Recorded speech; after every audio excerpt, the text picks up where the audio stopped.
മൂത്രസംബന്ധമായ രോഗമുള്ള കാര്യങ്ങളെക്കുറിച്ച് പറയാം.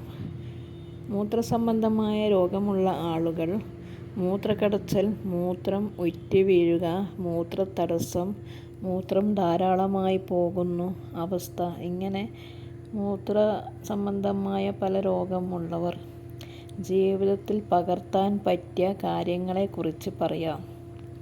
ഈ കാര്യങ്ങൾ ജീവിതത്തിൽ നമ്മൾ പകർത്തിയാൽ രോഗങ്ങൾ അല്ലാഹു തആല നമ്മളിൽ നിന്ന് ശിഫ നൽകും. 1. സൂറത്തുൽ ഫത്ഹ്.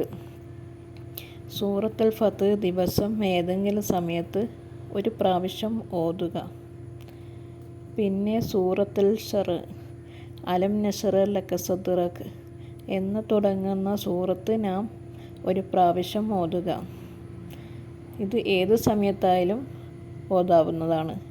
ഈ 2 നമ്മുടെ ജീവിതത്തിൽ എന്നും ഉണ്ടാകണം. അത് ഓതുന്നതിനോടൊപ്പം യാ നാഫിയെ യാ അല്ലാ എന്ന ദിക്ർ 2000 പ്രാവശ്യം ചൊല്ലുക. 2000 പ്രാവശ്യം ചൊല്ലാൻ കഴിഞ്ഞില്ലെങ്കിൽ 400 പ്രാവശ്യമെങ്കിലും ചൊല്ലണം.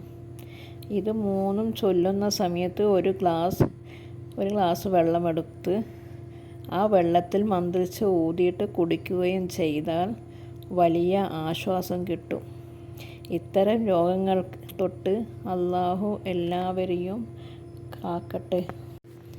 ഇത്തരം രോഗങ്ങൾ കൊണ്ട് പ്രയാസപ്പെടുന്നവർക്ക് അല്ലാഹു ശിഫ നൽകട്ടെ. ആമീൻ.